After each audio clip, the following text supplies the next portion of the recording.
பிரியமானவர்களே, எப்படி இருக்கிறீங்க? நல்லா இருக்கீங்களா? சந்தோஷமா இருக்கிறீங்களா? இயேசு கிறிஸ்து உங்களை கவனிச்சுக்கிட்டே இருக்கிறாரு. நீங்க எப்படி இருக்கிறீங்கன்னு பார்த்துக்கிட்டே இருக்கிறாரு. தினந்தோறும் அவர் உங்களை கவனிக்கிற ஒரு தேவன். சரியா? இன்னைக்கு ஆண்டவர் உங்களை பார்த்து ஒரு வார்த்தை சொல்றாரு. ஏசாயா 60:2 என் மகனே, என் மகளே, இதோ இருள் பூமியையும் கார் இருள் ஜனங்களையும் மூடும். இது கடைசி காலம், கொடிதான காலம். எங்க பார்த்தாலும் இருள். பாருங்க, ஒரு பக்கம் கொள்ளை நோயுடைய தாக்கம். ஒண்ணு முடிஞ்சா அடுத்தது கொள்ளை நோய் மாறி மாறி வந்துகிட்டே இருக்குது. ஒரு இருள், அப்படியே ஒரு பயமும் கலக்கமும் உலகம் முழுது காணப்படுகிறது. அதாவது கொரோனா போச்சுது, குரங்காமன்றாங்க. அப்புறம் விதவிதமான நோய்கள் பெயர்கள் வருகிறது.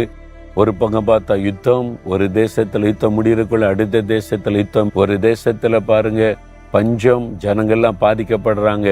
ஒண்ணு முடிஞ்ச அடுத்தது. பல தேசங்கள்ல உலகம் முழுவதுமே ஒரு கலக்கத்துல தான் இருக்குது. இருள் மூடுமா, ஜனங்களை காரிருள் மூடுமா. கடைசி காலம் இப்படிதான் இருக்கும்.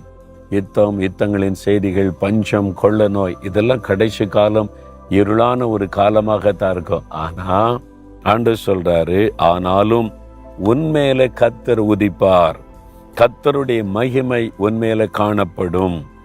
நீ உலகத்தை பார்த்து அங்க இருளு, இங்க பாதிப்பு, அங்க பாதிப்புன்னு கலங்காத மகனே, மகளே, உன் மேல கர்த்தர் உதிப்பார். நான் உனக்கு வெளிச்சமா இருக்கிறேன், நான் உனக்கு பாதுகாப்பா இருக்கிறேன். எங்க வேணாலும் என்ன இருளும் இருக்கட்டும், நான் உனக்கு இருக்கிறேன் அப்படின்னு ஆண்டவர் சொல்லுகிறார். சிலருக்கு சூழ்நிலையை பார்த்தாலே பயம். உலகத்துல நடக்கிறத பார்த்தா அப்படியே பயம். எங்க பார்த்தாலும் இருளான காரியம், செய்திகள் அப்படித்தானே வருது. இந்த வேதனையான செய்திகள், பொல்லாத உலகம், எப்படி வாழப்போகிறோம் நீ கலங்குறீங்க. ஆண்டவர் சொல்றார், ஆனாலும் உன்மேலே கர்த்தர் உதிப்பார், கர்த்தருடைய மகிமை உன்மேலே காணப்படும். விசுவாசிக்கிறீங்களா? உலகத்துல என்ன வேணாலும் நடக்கலாம். கடைசி காலம், இருளான காலம், கொடிதான காலம். மக்கள் இப்படிதான் இருப்பாங்க. உலகத்துல இப்படிதான் நடக்கும். ஆபத்தான செய்திகளை கேள்விப்படுவோம். பாருங்க, சீதோஷண நிலையில மாற்றம். அது மாதிரி பூமியில அந்த வெப்பமயமாகிவிட்டது. அதனால பாதிப்பு, பனிக்கட்டி உருகுகிறது, கடல் மட்டம் உயருகிறது. செய்தியெல்லாம் கேள்விப்படுறோம்ல.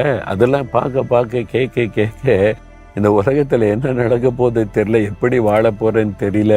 வேலை இல்லாத பிரச்சனை அதிகமாகிட்டே இருக்குது. எல்லா தேசத்திலுமே வேலை இல்லாத பிரச்சனை, பண பிரச்சனை, பொருளாதார பிரச்சனை எல்லா தேசத்திலும் காணப்படுகிறது. என்ன பண்றதுன்னு தெரியல. அந்த மாதிரி சூழ்நிலை. இது கடைசி காலம், ஆண்டவருடைய வருகையின் காலம். இப்படிதான் இருக்கும். ஆனா ஆண்டவர் சொல்றாரு, நான் உன் கூட இருக்கிறல, உன்மேல கர்த்தர் உதிப்பார். உனக்கு வெளிச்சம், இருளுக்கு மத்தியில உனக்கு வெளிச்சம்.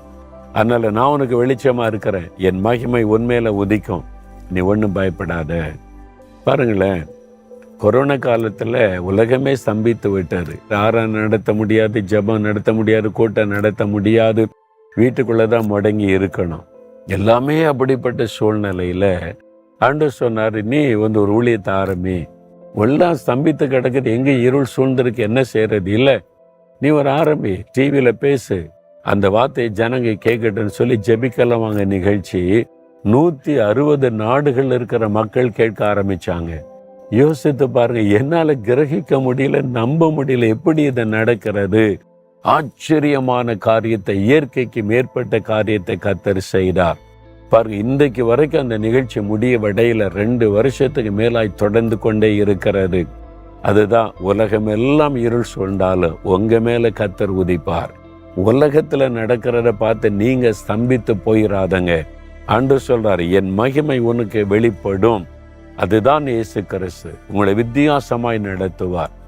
அதனால நாங்க எல்லாம் ஃப்ரீயா இருக்கும்போது சந்தித்ததை விட இந்த இருளான கொரோனா காலத்துல தான் அதிகமான பேரோட ஆண்டவரை பற்றி பேசுகிற வாய்ப்பை கர்த்தர் உண்டாக்கி கொடுத்தார். வித்தியாசமான அற்புதங்கள், ஆச்சரியமான காரியங்களை எங்களுடைய ஊழியத்திலே நான் பார்க்க முடிந்தது. அதுதான் ஆண்டவர். ஆண்டோடைய வசனம் எத்தனை உண்மை உள்ளது பார்த்தீங்களா? நீங்க அவரை விசுவாசித்தீங்கன்னா நீங்க உலகத்தை கண்டு பயப்பட மாட்டீங்க.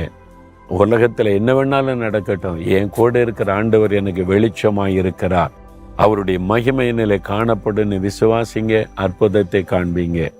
நாம ஜெபிக்கலாமா? தகப்பனே, எங்கும் இருளும் காரிருளும் சூழ்ந்து வந்தாலும் நீர் எனக்கு வெளிச்சமாய் இருக்கிறீர், என் மேல உதிக்கிறீர், உம்முடைய மகிமை என்னிலே வெளிப்படும்படிக்கு ஆசீர்வதிக்கிறீர். அதற்காக ஸ்தோத்திரம், ஸ்தோத்திரம். இயேசு கிறிஸ்துவின் நாமத்தில் ஜெபிக்கிறேன். ஆமேன், ஆமேன்.